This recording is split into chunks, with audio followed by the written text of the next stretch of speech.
이제 우리가 칠판인물 설교로 첫 번째 말씀으로 토마스 선교사님에 대해서 우리가 한번 공부를 해보겠습니다. 토마스 선교사님은 조금 성도님들께서 조금 귀에 익은 그런 분일지 모르겠어요. 개신교 목사님들 가운데에 가장 우리 한국 땅, 그때만 조선이었죠. 조선 땅에 와서 순교한 그 선교사님, 목사님이 누구냐 하면 토마스 선교사님이십니다.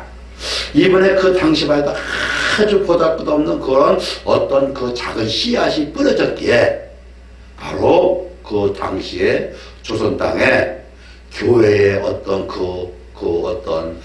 많은 그 열매를, 영혼의 구원을 얻는 그런 많은 열매를 거두는 그런 첫 출발이 됐다 그거예요. 그래서 우리가 한번 여기 지금 보게 되면 본문 말씀은 요한복음 12장 24절에 한 알의 밀알이 땅에 떨어져 죽지 아니하면 한 알 그대로 있고 죽으면 많은 열매를 맺으리라.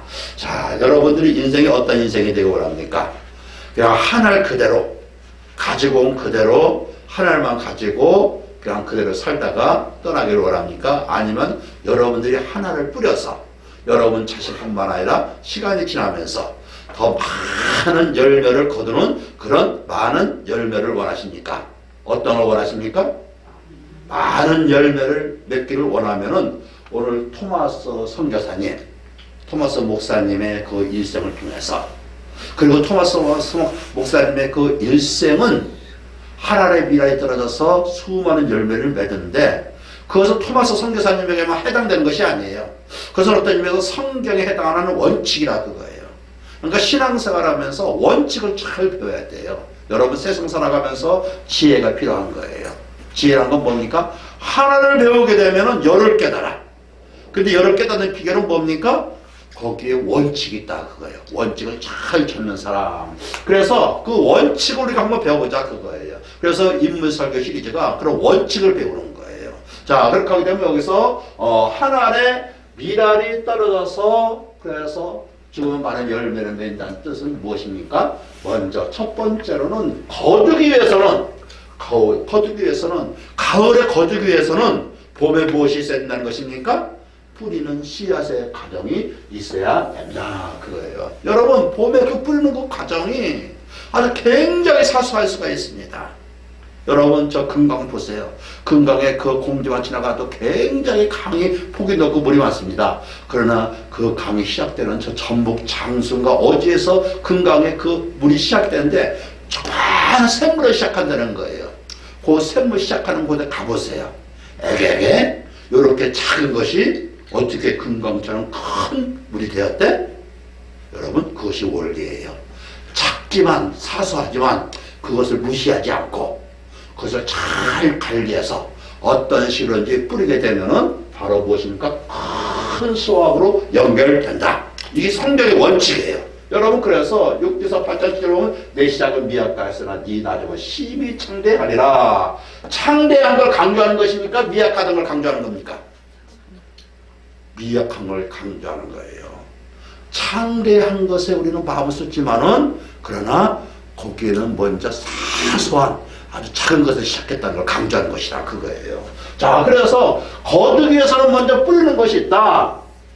그리고 이런 뿌리는 사람은 봄에 씨앗을 뿌리고 가을에 거두기까지 단순하게 하나의 미알이 뿌려지게 되면은 많은 열매를 거둔다는 것이 아니고 그 과정에서 우여곡절을 많이 꺾으면서 많은 환난을 꺾으면서 결국은 마지막 때에 큰 열매를 거둔다.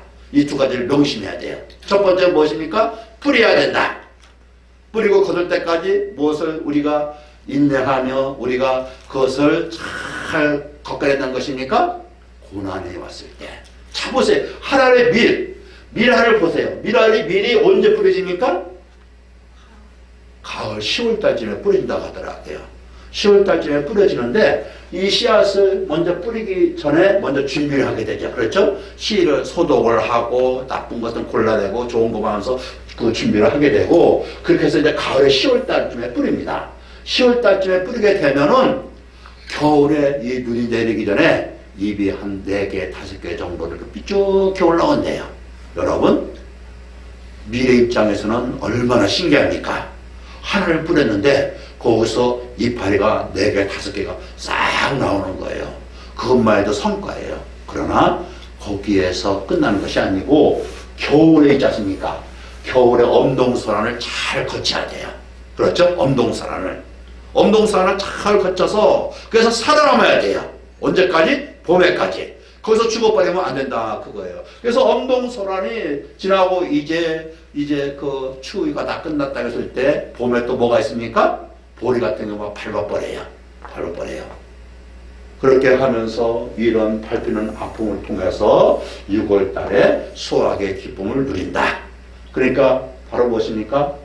가을에 뿌리고 6월 달에 수확을 거두는 그 과정에서 많은 어려움을 겪는데 그것은 쓸데없는 어려움이 아니고 6월 달에 더 수확을 거두기 위해서 더 단단해지고 더 강해지는, 그래서 겨울에 그것을 견디면서 강해지는 거예요. 강해지면서 많은 봄이 되게 되면 거기서 막 그냥 더 많은 싹이 나오는 거예요. 이런 과정이라는 것을 우리가 깨달아야 된다 그거예요. 자, 이렇게 하게 되면은 여기 토마스 선교사님이 하나의 미랄이 되고자 했어요. 토마스 선교사님 우리가 공부하고 있지만은 이분은 그 당시에 조선에 선교를 오면서 살려고 온 것이 아니에요. 죽으려고 간 거예요. 우리가 이분이 그 죽으려고 간 그것이 내가 하나의 미랄이 되어서 조선 땅에 가서 죽으리라 하는 마음으로 갔다 그거예요. 여러분 그렇게 할 때에 이 토마스 선교사님이 조선 땅에 가서 하나의 미랄로 뿌려지기 위해서 먼저 준비 과정을 거쳤다 그거예요. 여기 정식 명칭은 로버트 토마스 선교사님으로서 1840년에 태어나서 1866년 26살 딱 살았어요. 그러니까 달력에서 뭡니까? 26살에 조선 땅에서 숨겼다 그거예요. 한참 기쁘게 꽃필 그 나이에 숨겼다 그거예요. 여러분 이렇게 해서 출생과 성장하면서 어떻게 준비했냐면 영국 웨일즈 지방의 목사님 아들로 태어났어요. 그래서 경건한 가정 분위기에서 성장해서 그리고 순탄하게 잘 자라서 당시에 명문대학교는 이런 대학교 신학교에서 신학 수업을 받게 됐다 그거예요. 여러분 지금은 목사님들이 다 학력이 높지만은 우리 선교 목사님들 얘기 들어보면 한 30년 전만 해도 신학대학교 4년 과정을 마친 목사님들이 많지가 않았대요. 그 당시만 해도 그냥 고등학교 나오고 어떻게 통신과정으로 1년짜리 뭐 이렇게 하고서는 아니면은 뭐 한 6개월만 공부하고서는 이렇게 목사수 하는 그런 때도 있었대요. 왜냐하면 그때 당시에 공부가 많지가 않고 또 목사님들이 많이 모질하다 보니까. 그러니까 그렇게 공부가 많지 않던 시대가 우리 30년 전 40년 전에 있었는데 이때만 해도 지금 몇 년입니까? 지금부터 한 200년 전에요. 근데 여기 이 토마스 목사님은 정식으로 명문대학교 런던대학교에서 신학대학을 졸업해갖고 목회자 양성 과정을 거쳤다 그거예요. 그리고 이분이 이렇게 목회자 과정을 거치면서 한편으로는 이 토마스 선교사님은 위학교육을 또한 받았다는 거예요. 위학교육, 의사교육을. 그래서 의사교육을 받아갖고 당시에 의사 그 면허 시험에만 합격하면 의사의 길로도 갈 수가 있었는데 이분은 그렇게 의사의 길로 가는 걸 거부하고 아니다. 나의 사명은 의사가 되어서 그래서 사람들의 육신의 병을 치유해주면서 편안해지는 것이 아니고 내 인생이 고달프다 할지라도 내 목회가 고달프다 할지라도 저 중국 저쪽으로 가서 영원히 병든 영혼의 의사가 되어야 된다. 그래서 의사가 아니고 목사가 되었다 그거예요. 이렇게 목사가 되기 위해서 얼마나 중국의 그 선교에 대한 그 열망이 깊었던지 그때 당시만 해도 영국에는 그 웨일즈 집안에 큰 부흥이 일어났기 때문에 이렇게 이 토마스 목사님처럼 정통 교육을 받고 집안의 목회자의 가정에서는 그 영국에서 목회만 해도 크게 성공할 수 있는 조건을 갖췄지만은 중국에 대한 선교의 그 어떤 사명을 가지고 학교 다닐 때부터 막 가슴이 불타갖고 대학 당국에 빨리 좀 조기 교육 좀 시켜주십시오. 빨리 달려가고 싶습니다. 할 정도로 이렇게 바로 선교에 대한 소망이 있었다 그거예요. 그래서 여기 중국에 출발하기 전에 선교 열정에 있는 캐롤라인 카플이라고 하는 분과 함께 결혼을 하고 안수받고 그리고 이제 선교사로서 이제 자격을 딱 준비하게 됩니다. 지금도 그렇지만 그 당시만 해도 선교사로 가기 위해서는 반드시 결혼했어요. 왜냐하면 혼자 가서 감당하는 것은 어려운 거예요. 지금도 목회를 하면서 어떠한 이유에서 목사님이 그 사모님을 사별한 경우가 있다고 합니다. 그렇게 하게 되면 목회가 확 기울어진대요. 그런데 그 험난한 그 당시만 해도 중국이나 인도나 아프리카로 선교사로 나간다는 것은 죽을 각오를 하고 나가는 거예요. 그 당시만 해도 아프리카에는 식인종들이 우글우글 그랬어요. 그런 때 리빙스톤이라는 선교사님이 아프리카에 가서 선교를 하고 여기 좀 토마스 선교사님도 그러한 분들이 영향을 받아서 중국으로 오기 위해서 이렇게 선교 열정이 있는 좋은 아내를 만나서 결혼을 하고 그래서 중국 선교를 위한 모든 점으로 완벽히 갖췄어요. 아내도 이제 만나서 부부가 함께 선교 열정을 되면서 배울 거 배우고 다 배우고 그리고 런던 선교회에서 후원까지 맡겨져서 다 준비를 갖추게 돼서 그래서 부푼 선교의 희망을 품고 당시 24살인 토마스 선교사는 중국으로 출발했다 그거예요. 여러분 부푼 희망을 품고 가는 거예요. 근데 주변 사람들은 박수 쳤을까요? 혀를 끌끌 쳤을까요? 혀를 끌끌 차죠. 편안하게 목회, 영국에서 목회할 수 있고 위사로도 갈 수 있는데 저 중국, 그 당시에 영국에서 중국까지 배를 타고 가려면 4개월 걸렸답니다. 4개월. 저는 한번 어떤 기회에 한번 배를, 조그만한 배를 한번 타봤는데 1시간을 못 있겠더라고요. 이게 뭡니까 이게. 배멀미가 나갖고 4개월을 배를 타고 와야지 중국으로 오는 그런 시대였어요. 그런데 토마스 선교사님은 사명이기 때문에 깊은 꿈을 안고 중국으로 갔다 그거예요. 그런데 선교지에서 아주 겨울 엄동사랑과 같은 그런 가혹한 시련을 만나게 됩니다. 이런 과정을 반드시 거쳐야 돼요. 반드시. 여러분 요셉을 보세요. 요셉도 부푼 그 꿈을 가지고 하나님 앞에 먼저 비전을 받았지만은 그 다음에 무엇을 거쳤습니까? 엄동산을 거쳤어요. 아브라함도. 그리고 무엇이니까? 사도 바울로. 다 공식이에요, 이것이. 공식이에요. 그러니까 내가 하나님 앞에 뭔가 사명을 가지고 뭔가 비전을 가지고 있는데 아무 고난도 없어. 그냥 모든 것이 다 부사태평이야. 그렇게 하면 그것 자체를 고민해야 돼요. 오히려 공경이 오고 고난이 올 때에 기뻐하고 즐거워하라. 자, 그렇게 해갖고 어떻게 가혹한 고난을 끝내게 되면은 사랑하는 가족을 잃게 되는 아픔을 경험하게 됩니다. 선교진 상해에서 4개월 동안 배를 타고 왔어요. 그때 마침 이 아내가 임신 상태였어요. 여러분 4개월 동안 배를 타고 오면서 배에서 제대로 먹을 걸 먹겠습니까? 휴식을 취하겠습니까? 여자분들은 상상이 되죠? 여자분들은? 그러니까 이 선교진 상해에서 이 배에서 내려서 조금 지나가 임신 중에 아내가 유산을 경험했어요. 첫 아기가. 그리고 유산 뒤에 그 다음에 다시 또 아내마저 죽게 됩니다. 여러분 선교지에서 가장 큰 아픔 중에 하나가 가족을 잃을 때라는 거예요. 왜 그렇습니까? 내가 이 선교지만 알았어도 중국만 알았어도 아내가 그 배에서 몇 개월 동안 그렇게 고생하면서 아기를 잃지도 않고 아내를 죽지도 않을 텐데 선교가 뭐라고 중국이 뭐라고 이 못난 모질이가 그냥 그 임신한 아내를 끌고 여기까지 왔던가 이런 생각이 듭니까 안 듭니까? 그러니까 굉장히 선교지에서 가족이 있게 되면 그 죽은 가족에 대한 그 어떤 미안함 이것 때문에 선교사님들이 굉장히 상식을 끊었다는 거예요. 여러분 그렇게 하는 가운데 또한 그 선교 본부에서도 또 갈등을 꺾게 돼요. 여러분 목회자 세계에서도 인간이다 보니까 갈등이 있게 돼요. 선교사님들도 선교사님을 파송한 선교 본부하고 좋은 관계를 맺게 되면 좋지만은 어쩌다 갈등을 맺을 때가 있어요. 이렇게 하면 이게 어려운 거예요. 왜 그렇습니까? 이 선교사님들은 하늘에 떠있는 연입니다. 그 하늘에 떠있는 연이 유지할 것은 다른 것이 아니에요. 국민이 있게 되면 어려울 때 이 사람 저 사람도 유지할 수가 있지만 하늘에 떠있는 연은 신랄 하나만 유지할 수밖에 없다고요. 그 신이란 건 뭡니까? 자신을 파송한 선교사예요. 선교본부예요. 그런데 이 선교본부 런던 선교회와 이 갈등을 꺾게 됩니다.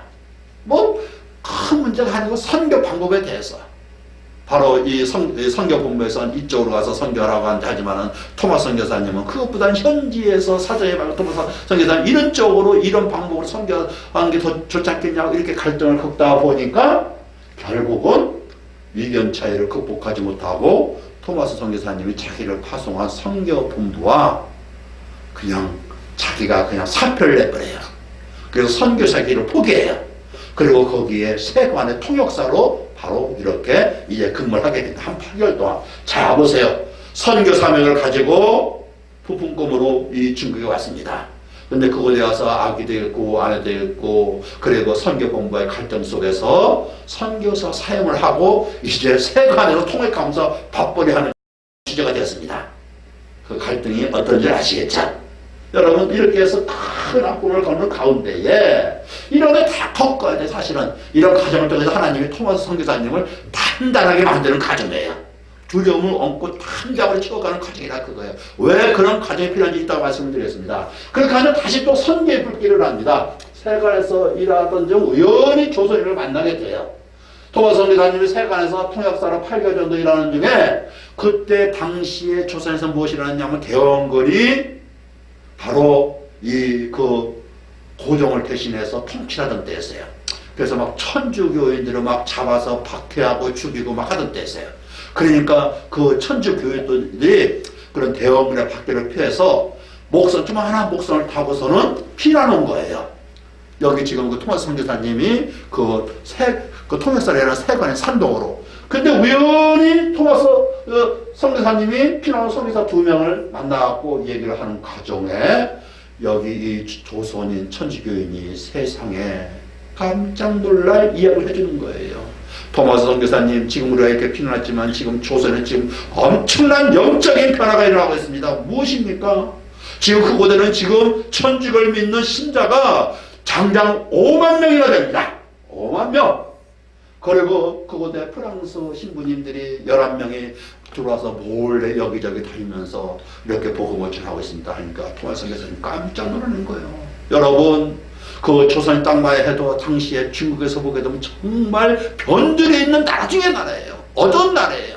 그리고 소문이 퍼지기를 대원군이라는 아주 악한 그 어떤 그 통치자가 있는데 천주교 아니면 교회를 믿는 사람을 다 죽여갖고 그래서 씨를 말려버린다는 소문이 나던 곳인데 어떻게 그곳에 천주교인이 5만 명이 있다는 겁니까? 어떻게 그런 그 감시 속에서 11명의 외국인 선교사가 그렇게 복음을 전한다는 것입니까? 하면서 막 가슴에 다시 불이 타오르는 거예요. 그곳이 바로 물고기가 잔뜩 몰려있는 바다구나.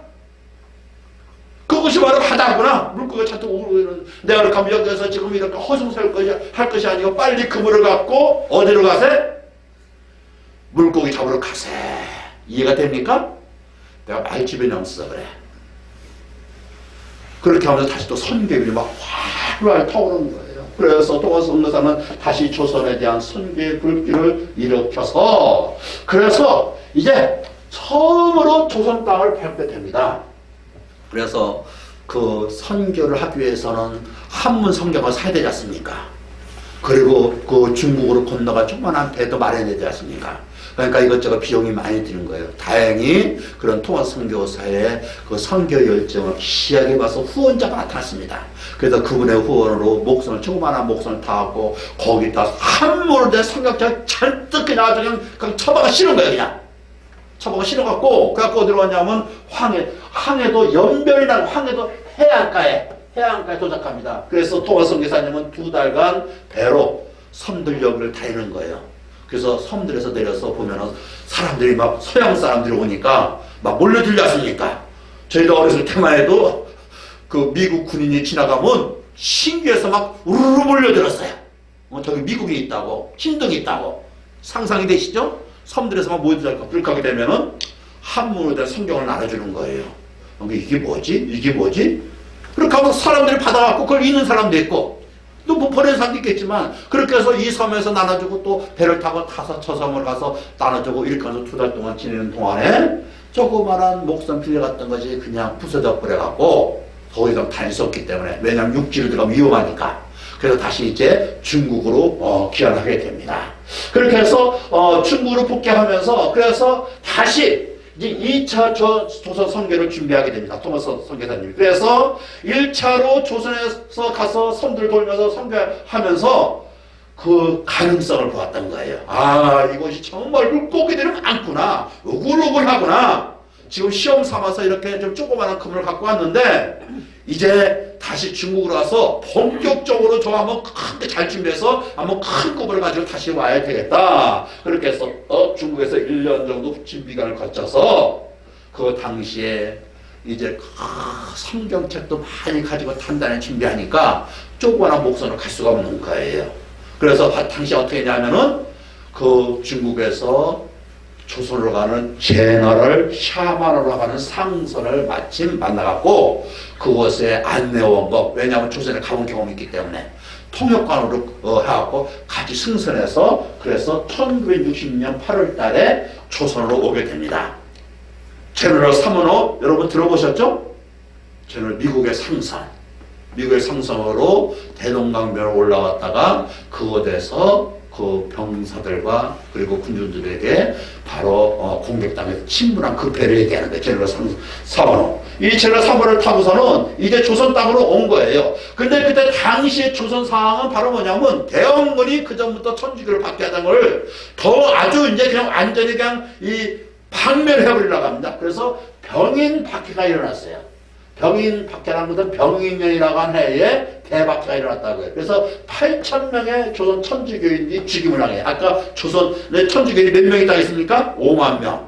20%가 죽었다 그거예요.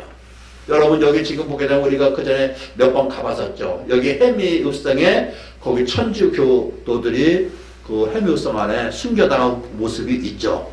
그때 당시에 이 해미읍성에도 1,800명의 천주교인들이 숨겨당했다는데 그때가 병인 박해 때 일어난 사건이에요. 그때가. 그래갖고 프랑스 선교사 9명이 참수되었어요. 그래서 당시 대원군은 곳곳에 척합이라는 걸 세워나왔고 외국인들과 일체 그 접촉을 금지시켜 버렸어요. 그래서 외국인들이 만약에 조선으로 들어오게 되면 만나지도 못하고 당장 신고를 해야 되고 외국인들 만나기 전에 죽여버려야 됐어요. 그렇게 아주 처음을 단단히 굳어갖고 그래갖고서 이렇게 아주 그냥 빗장 걸어두고 있는데 당시에 조선의 선격을 간다는 건 뭡니까? 집을 들고 불구덩이에 들어온 거랑 똑같다 그거예요. 환영할 사람이 아무도 없어요. 금지된 땅으로 간다 그거예요. 여러분 그러니까 토마스 선교사님은 그런데 지금 무슨 마음으로 가고 있습니까? 여기 지금 토마스 선교사님이 선교 편지 보게 되면은 이렇게 되어 있어요. 나는 상당한 분량의 성경을 가지고 떠납니다. 조선 사람들에게 환영을 받을 생각에 가슴이 부풉니다. 지금 죽을 각오를 하지만은 자기들의 목숨이 지금 끊어지다 하더라도 이 복음의 말씀을 듣고 그 가운데 하나님의 택한 백성들이 분명히 있을 텐데 그 택한 백성들이 이 성경책을 받아보고 기뻐할 그 모습이게 되면은 내 목숨이 아무렇지도 않다는 거예요. 지금 그걸 얘기하는 거예요. 그 얘기를 이런 사람을 뭐라고 합니까? 참된 목자라고 하는 거예요. 고난 속에서도 하나님이 택한 백성이 있다는 걸 알고 그 속으로 고난을 꺾고 들어가는 사람. 그래서 이렇게 하고 가게 됩니다. 가게 되는데 아니나 다를까 조선에서 이 채널 사만호라고 하는 이 배가 환영을 받지 못합니다. 일단은 그 이제 중국 산동에서 이 채널 사만호가 이제 오니까 중국에서 오니까 어디를 제일 먼저 도착하겠습니까? 한양이에요. 그렇죠? 한양 아니면 어디입니까? 평양이겠죠. 근데 한양은 대원군이 철동같이 지키고 있기 때문에 어떠한 외국배도 절대 접근 금지하기 때문에 한양으로 가는 건 너무 위험한 거예요. 그러니까 당시 조선에서 두 번째 그 평양으로 가고 그곳에 그 관리자가 잘 교섭해서 그렇게 해서 무역을 하려고 온 거예요. 무역을. 그렇게 해갖고 여기 지금 그 대동강변에 탓을 내리고 통상을 결정했어요. 왜 그러냐면 그때 당시에 배들마다 물건을 잘 싣고 여기저기 그 나라를 다니면서 통상이 잘 되면 떼들어 보는 거예요. 만약에 통상이 안 되게 되면 그 뒤로 돌아가야 되는 거예요. 그러니까 여기 제너럴 사원회도 뭐 비단도 실려있고 그리고 외국의 신기한 무슨 시계 같은 거 나침반 같은 거 차도 실어갖고 대동강변에 내려갖고 그래서 바로 우리가 비단을 줄 테니까 당신네들은 쌀을 주시오, 금을 주시오 하면서 이렇게 통사를 하던 게 잘만 되게 되면 제너럴 사모노는 그걸 다시 미국으로 갖고서 팔게 되면 몇 배 돈을 버는 거예요. 그러니까 여기에서 통상이 이루어져야 되는 거예요. 제너럴 사모노 만약에 거절당해서 그냥 가게 되면은 본국으로 가게 되면 그냥 쫄딱 나가는 거예요. 그러니까 결사적으로 통상을 뚫으려고 할 수밖에 없죠. 그렇게 하면서 통상을 요청하는데 그러나 평양관리는 배에 올라와서 즉각 퇴각을 요구하는 거예요. 왜 그렇습니까? 당시에 대원군이 될 명령이 세국정책이니까.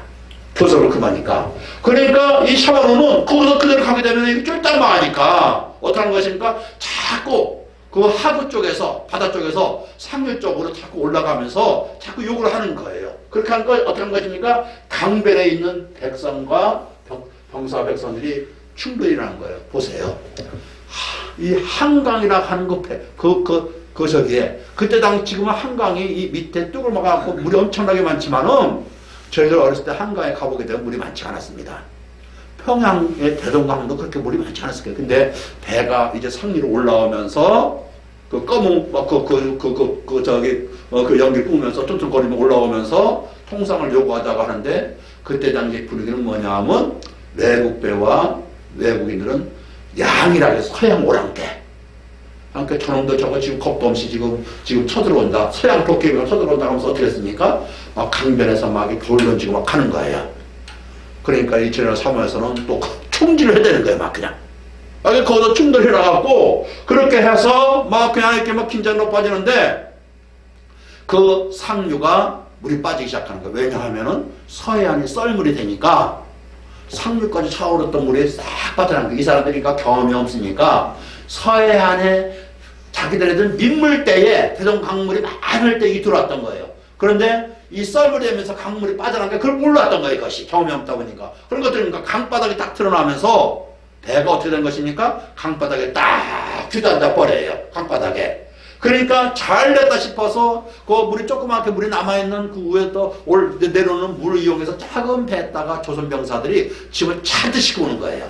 그래갖고 그거를 이 제너럴 사모노에다 충돌되는 순간에 그냥 불을 질러버리는 거예요.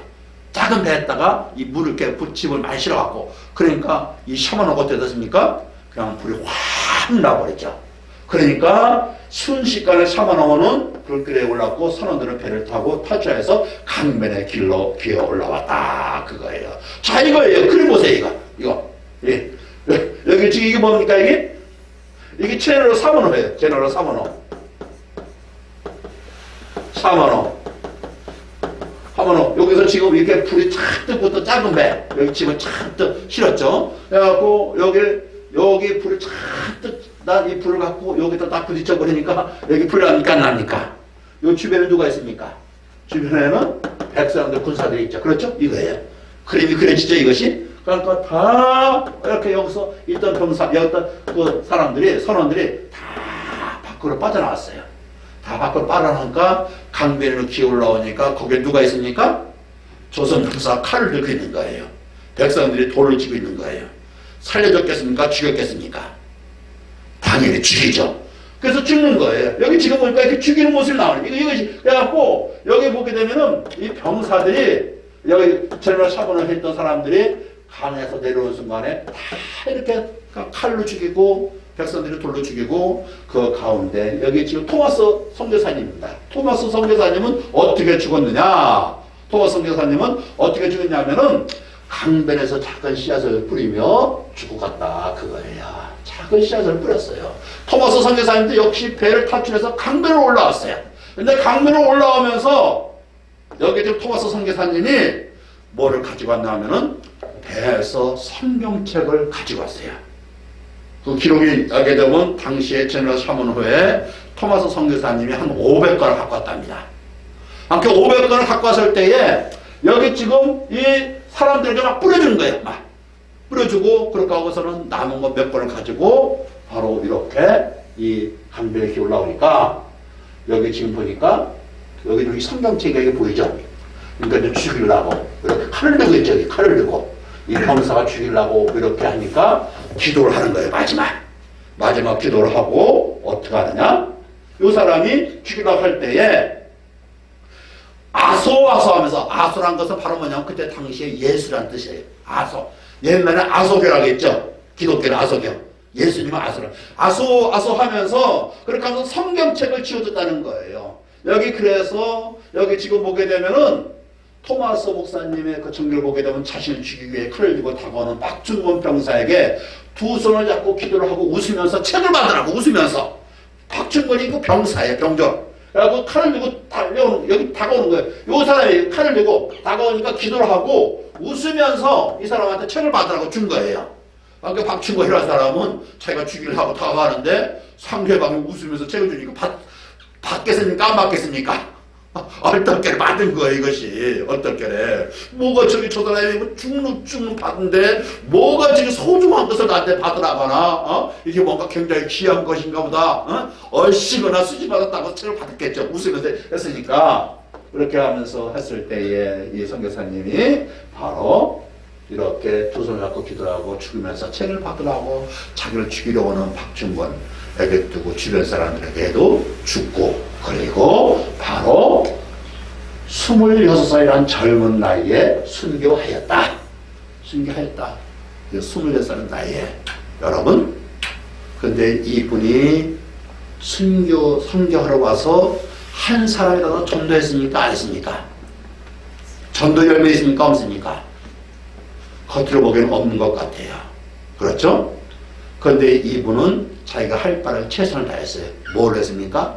성경을 나눠줬다 그거예요. 성경 자체가 바로 작은 씨앗을 뿌리고 갔다 그거예요. 여러분, 근데 이 작은 씨앗이 어떻게 됐을까요? 아무 열매도 안 났을까요? 아니면 열매가 맺었을까요? 여러분, 어떻게 열매를 맺는지 압니까? 여기 지금 이거 다시 한번 확대한 거예요. 이게 박준권이라는 병사예요. 아까 여기 지금 성경책 있죠? 성경책을 읽고 지금 이제 마지막 기도하는 거예요. 기도. 그러니까 이런 분들 이런 정신을 배워야 돼요. 이렇게 죽음을 앞두고 이렇게 담대하게 하나님 앞에 의지하면서 기도했었던 것은 무엇입니까? 그동안 그 선교 준비를 하면서 아내를 잃고 자식을 잃고 그렇게 하면서 꺾은 수많은 엄동소란의 그 아픔이 단단하게 만들었다 그거예요. 여러분, 그렇게 하면서 여기 지금 이렇게 하고 지금 이렇게 성경책을 주는데 여기 박준권이라는 이 병사예요. 병사. 그래서 어떻게 하냐면은 됐냐면 그래서 작은 열매를 씨가 그 작은 씨앗이 성경을 나눠준 그 씨가 어떻게 작은 열매를 맺냐면은 토마스 선교사를 죽인 박준권이라는 사람은 성경책을 받아갖고 그때 당시만 해도 책이 귀했지 않습니까? 그러니까 아마 그걸 심심하니까 아마 읽어봤던 것 같아요. 저희도 어렸을 때만 해도 저 같은 경우는 책이 귀해서 하여튼 닥치는 대로 읽었습니다. 하여튼 닥치는 대로 막 책을 좋아해서. 그래서 보기에는 어른들만 있는 뭐 농민의 삶도 읽고 뭐도 읽고 막 이 양반이 그렇게 했던 것 같아요. 그렇게 해서 이 양반이 후에는 당시 안주교회 그 이제 교회가 생겼는데 거기에 영수가 됐습니다. 장로님이 됐어요. 그리고 뭐냐면은 이렇게 토마스 선교사님에게 3권의 성경을 당시에 구경 나온 12살 난 최치량 소년이 그 성경책을 받았어요. 여기 보게 되면은, 여기 주변에 보게 되면, 여기 지금 이렇게 구경 나온 사람들이 많죠? 당시에 평양에 구경거리 생겼다고 엄청난 사람들이 몰려들었을 거예요. 애들도 그렇고, 그렇죠? 그렇게 이 가운데 이 구경 나온 12살 난 이 최치량이라는 소년이 이 3권의 성경책을 받아 들어갔고, 그 중에 평양의 하극갈리 박영식에게 죽었는데, 이 박영식이라는 사람이 그 한문 성경으로 방에다 도배를 했습니다. 지금 젊은 사람들은 잘 모를 거예요. 저희도 어렸을 때만 해도 참 종이가 귀했습니다. 그래서 방에 도배할 때 뭐로 도배합니까? 신문지. 이때 당시에 도배를 하겠습니까? 안 했겠습니까? 하게 뭐라 하니까 종이가 있어야지 하지. 그 부잣집 같은 경우는 한지를 했겠죠. 그렇죠. 한지. 그러니까 이 한문 성경이 됐으니까 한문 성경에 한지를 만들었을 거 아닙니까? 웬 떡이나 해갖고 방을 사랑방을 전부 다 한문으로 된 성경으로 도배를 해버렸어. 그러니까 누우면 누가 목음이 보이고 옆으로 서면 요한복음이 보이고 앞을 보면 요한계시록이 보이고 이렇게 읽고 이렇게 하다 보니까 그 한문 성경으로 도배된 박영시 방을 드나든 사람들이 예수를 믿기 시작했어요. 그래서 그 12살짜리 그 최치량이라는 소년 3권의 그 성경을 갖고 지도 보고 그리고 이 박영실한 어른한테 줬던 사람은 평양 최초의 세력 교인이 되었어요. 그리고 그 토마스 선교사님을 죽였던 박충건의 조카 이용태라고 하는 사람은 예수를 믿고 그 이후에 공부를 많이 해서 미국까지 유학 가고, 그래서 성서 번역위원회 한국인으로 참여하는 그런 아주 높은 학문을 가진 그런 교인이 됐고, 그리고 박영식의 이 집은 그 집에 도배로 됐던 한문, 그 집에 성교로 됐던 그 집이 예배당으로 변했습니다. 널다리 예배당이라고 그것이 변했습니다. 자꾸 와서 한문으로 된 성경을 읽으면서 거기서 예수 믿는 사람이 생기면서 그렇게 하면 여기서 우리 예배를 드려보자. 잘 말해서 이렇게 교회가 된 거예요. 근데 놀라운 건 뭡니까? 이렇게 해서 이것이 작은 열매예요. 사실은 보잘것 없어 보이죠? 그렇지만 이것이 어떻게 되느냐? 큰 열매를 폈는데 바로 뭡니까? 큰 열매. 널다리 예배당이 1907년 평양 대부흥의 출발인 창대교회로 이것이 그쪽이 그 교회가 바뀌게 됐다 그거예요. 여러분, 우리 한국교회가 그 당시에 대부흥으로 폭발적으로 부흥할 수 있었던 계기는 평양에서 시작됐던 대부흥 운동이었어요. 그 평양에서 바로 언제냐면 1907년에 그 연초에 부흥회를 하다가 거기서 성령의 인자가 일어나면서 거기서 아주 기라성 같은 목사님들이 나왔습니다. 길선조 목사님 뭐 이런 목사님 나오면서 그 가운데 장대교회에서 성령의 대부흥이 나왔고, 그것이 막 평양 시내로 퍼져가면서 평양 시내에 있는 교회들이 막 생기게 부흥하고, 그것이 막 또 한양으로 내려오고 막 하면서 막 전국적으로 큰 대부흥의 운동이 일어났다 그거예요. 그래서 한국교회 대부흥은 바로 어디서 시작했냐 하면은 1910년 평양 대부흥에서 시작했는데, 자, 이 평양 창대교회는 어디서 시작했습니까? 널다리 예배당. 널다리 예배당은 누구로부터 시작했습니까? 박영식. 박영식은 누구로부터 시작했습니까? 토마스 선교사님. 내 시작은 미약하였으나 내 나중은 심히 창대하리라. 이해가 되시죠? 이것 중에서 우리는 무엇을 교훈을 배울 수가 있습니까? 첫 번째, 교회는 순교자의 피를 통하여 성장한다. 희생이 있어야 된다 그거예요. 여러분, 지금 북한의 지금 공산 그 압제 정권으로 인해서 지금은 지금도 교회가 지하 교회가 있대요. 보통 한 10만 명. 그러니까 통일되고 나면 제일 깜짝 놀랄 것이, 그곳에도 그렇게 교회가 있어서 우리 남한의 교회 교우들이 제일 부끄러워야 될 거예요. 그런데 해방되기 전만 해도 남한 교회와 북한 교회 중에 어디가 주도권을 쥐고 갔는지 압니까? 평양의 그 교회들이 주도권을 쥐고 갔어요. 이 한성이나 아니면 이런 경상도에는 힘을 못 썼어요. 워낙 평양에 막 그 교세가 강하니까. 이 주일날만 되게 되면 이 개성이나 평양 같은 데는 장사한 데까지 문을 닫아버렸대요. 왜냐하면 다 교회를 가버리니까. 여러분, 그런데 그렇게 평양이 그렇게 대부흥을 일으켰던 건 무엇입니까? 바로 토마스 선교사님의 하나님의 미랄을 통해서 많은 열매를 거두고, 하나님의 미랄의 찬대의 위는 무엇입니까? 순교자의 피예요. 그래서 우리 기독교 역사상 2000년 역사상 통하는 원칙이 있습니다. 교회는 순교자의 피를 먹고 자란다. 여러분, 그런데 그것은 교회만 해당되는 것이 아니에요. 세상이 다 그래요. 가정도 무엇인가 성장하기 위해서는 누군가의 희생이 필요해요. 국가도 무엇인가 부흥하고 무엇인가 좋은 나라가 되기 위해서는 바로 피가 필요하다 그거예요. 희생과 헌신이 필요하다 그거예요. 그래서 바로 이 초기교회 사도들의 순교가 있었기 때문에 베드로 목사님도 순교했습니다. 사도 바울 목사님도 순교했습니다. 도마 목사님도 순교했습니다. 이런 순교자들의 희생과 하나님의 미랄의 썩어짐이 있었기 때문에 초대교회가 로마의 그 가혹한 탄압 속에서도 오히려 그걸 걸음 삼아서 성장할 수 있었다 그거예요. 여러분, 그렇다고 하게 되면은 여기 보게 되면은 그 누군가의 희생을 통해서 많은 열매를 따먹는 사람이 복스럽습니까? 아니면은 많은 사람이 많은 열매를 따먹도록 한 처음에 뿌린 사람이 복스럽습니까? 여러분들은 누굴 어느 쪽을 택할랍니까?